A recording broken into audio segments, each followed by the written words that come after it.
আসসালামু আলাইকুম। Secret blogger তাহবা চ্যানেলে আর একটা নতুন দিনের নতুন ব্লগ নিয়ে তোমাদের সামনে হাজির হয়েছি। আশা করছি ভিডিওটা তোমাদের একটু হলেও ভালো লাগবে, তো ভিডিওটা স্কিপ না করে পুরো ভিডিওটা দেখার অনুরোধ রইল। যারা প্রকৃত চা প্রেমী তাদের কিন্তু সকালটা ভাঙে, আর ঘুমটা ছাড়ানোর জন্য একটা কিন্তু কড়া পাকে চা কিন্তু যথেষ্ট। সকাল থেকে সারাদিন কাজ করার জন্য একটা এনার্জি ড্রিঙ্কস বলতে পারো এই চা। তো হাজব্যান্ডের জন্য আর আমার জন্য একটু কড়া করে চা করে নিলাম, যাতে সারাদিন ভালোভাবে অ্যাক্টিভলি ঘরের সংসারের কাজ করতে পারি। আর আজকে হচ্ছে ছুটির দিন, আজকে হচ্ছে মহালয়ার জন্য ছুটি আছে, মায়েরও স্কুল ছুটি, ছেলেরও স্কুল ছুটি। আর বিয়ে বাড়ি তো কাটিয়ে উঠে স্কুল বা কোথাও যেতে তার ইচ্ছাই করে না, বাড়িতে থাকতে বেশ ভালোই লাগে। তো আজকে সেরকমই মা রান্নাবান্নার কাজ করছে, আর আমি ঘরের টুকটাক কাজ করে এখন চলে এসেছি ছাদে। তো আগের বছর 2023 সালের এই অক্টোবরে দীঘা গিয়েছিলাম। তো এই লক্ষ্মী ভাণ্ডারটা ভেঙে কিন্তু দীঘা গিয়েছিলাম। তারপর থেকে বাড়ির লোককে বলার পরেও কিন্তু একটা লক্ষ্মী ভাণ্ডার আমাকে এনে দেয়নি। এটার মধ্যেই আমি কাগজ লাগিয়ে আর আঠা দিয়ে, তো যে নিচের দিকটা ভেঙেছিলাম টাকা বার করেছিলাম সেখানটা ভালো করে জয়েন্ট করে দিয়েছিলাম। তারপরেও কিন্তু কিছুতে টাকা জমাতে পারছিলাম না, কারণ বারবার কোনো না কোনো কারণে আমার টাকা বেরিয়েই যাচ্ছিল ওখান দিয়ে, মানে আমি বার করে দিচ্ছিলাম। তো এখন সেটাকেই আমি এখন ঠিক করতে বসেছি, যাতে এটা পার্মানেন্টলি যাতে না আর আমি এখন বার করতে পারি, যেন আরও 1 বছর আমি এটাকে চালাতে পারি। আর প্রত্যেকটা ঘরেই কিন্তু এরকম একটা লক্ষ্মী ভাঁড় থাকে, কিন্তু এরকম তাপ্পি মারা লক্ষ্মী ভাঁড় হয়তো কারো বাড়িতেই থাকে না। আর এটা আছে কিন্তু আমার বাড়িতেই। আর আমি সচরাচর খুব একটা বাইরে বেরোই না, আর ছেলেকে স্কুলে দেওয়া আর টুকটাক যখন বাইরে বেরোই সেখানে কিন্তু এই লক্ষ্মী ভাঁড়গুলো দেখতে পাই না। তো আব্বাকে বলেছিলাম, হাজব্যান্ডকেও বলেছিলাম, কেউ একটা আমাকে এনে দেয়নি। তাই এটাকে আমি এখন জোগাড়ু পদ্ধতিতে ঠিক করে নিয়েছি। ওটাকে ঠিক করে ছাদে শুকাতে দিয়ে কিছু জামা কাপড় ছিল সেগুলোও কেচে নিয়েছি। আর কয়েকদিন ধরে কিন্তু জামা কাপড় পরিমাণ বেড়েই চলেছে। তারপরে কিন্তু বোন আছে বাড়িতে, বোনের 2টো ছেলে আছে, তো তাদেরও জামা কাপড় কিন্তু কাচতে হচ্ছে, ওই জন্য জামা কাপড় দিন দিন বেড়েই চলেছে। তারপরে এখানে এসে দেখছি মায়ের রান্নাবান্না কমপ্লিট হয়ে গেছে।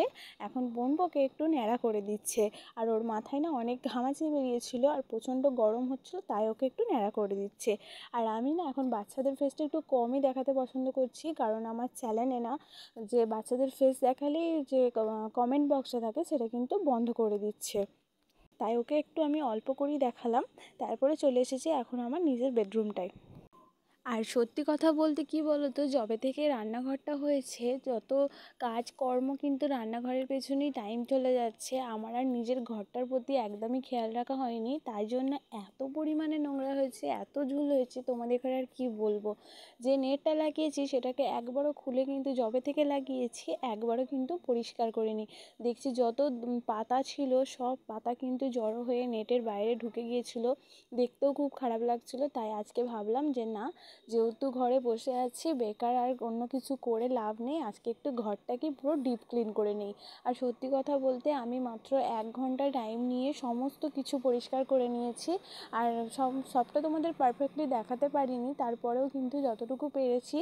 জানি না তোমাদের ভালো লাগবে কি না, যদি ভালো লেগে যায় তাহলে কিন্তু একটা লাইক দিতে ভুলো না। তোমাদের একটা লাইক আমাকে পরবর্তীকালে আরও ভিডিও বানাতে উৎসাহিত করে।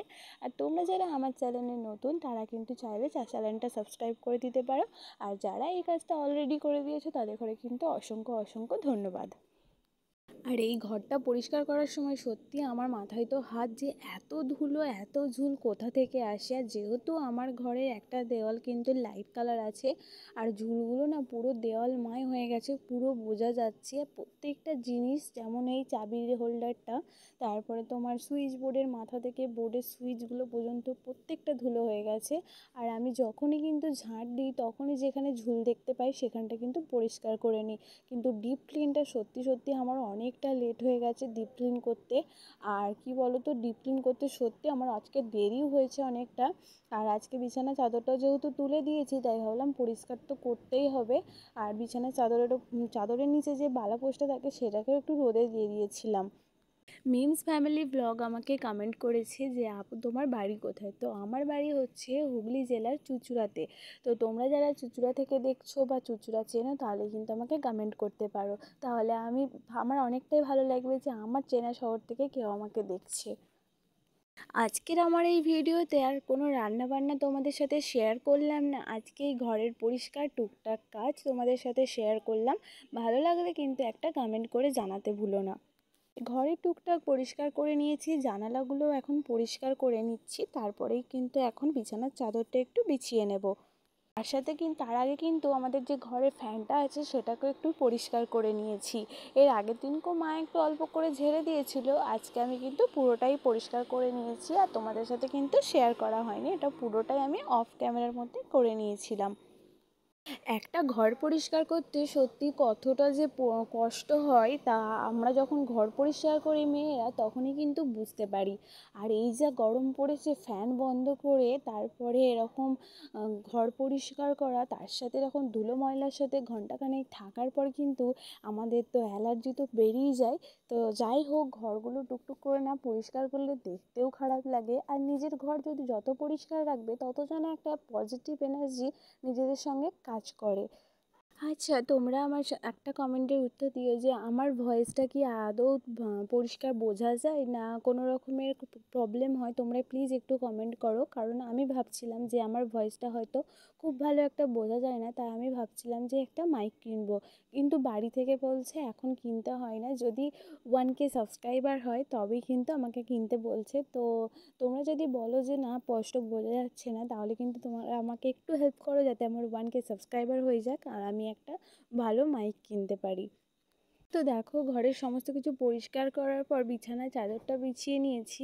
এখন কি করবো, আমি খাটের নিচটা পরিষ্কার, আর খাটের নিচেটা পরিষ্কার করার পর আই এম তো অবাক। তো এত ধুলো কোথা থেকে আসে ভাই। তো চিন্তা করতে করতে দেখলাম ওখানে 1 টাকা পড়েছিল। তো যাই হোক, ঘর পরিষ্কার করে আমি 1 টাকা পেয়েছি, এটাই আমার কাছে অনেক। তো চলো ঘরটা আস্তে আস্তে পরিষ্কার করে নিই। পরিষ্কার করার পর আমি এখন ঘরটার মধ্যে একটু ফিনাইল দিয়ে দিয়েছি, দিয়ে তারপরে কিন্তু ঘরটা পরিষ্কার করে মানে মুছে নিয়েছি। কারণ ঘরটার মধ্যে যেহেতু অনেক ধুলো ছিল, আর এই ধুলো নিয়ে কিন্তু থাকা যাবে না, পায়ে পায়ে কিন্তু আরও ধুলো হবে আর জিনিসপত্রগুলোও কিন্তু ধুলো হয়ে যাবে। তাই ভাবলাম ঝটপট করে ঘরটা পরিষ্কার করে নিই। আর ঘরটা মুছে তারপরে এখন চলে এসেছি, আমার যে লক্ষ্মী ভাণ্ডারটা আমি সকালবেলা ঠিক করেছিলাম সেটা কিন্তু অনেকটাই শুকিয়ে গেছে আর একটু ফেটেও গিয়েছিল।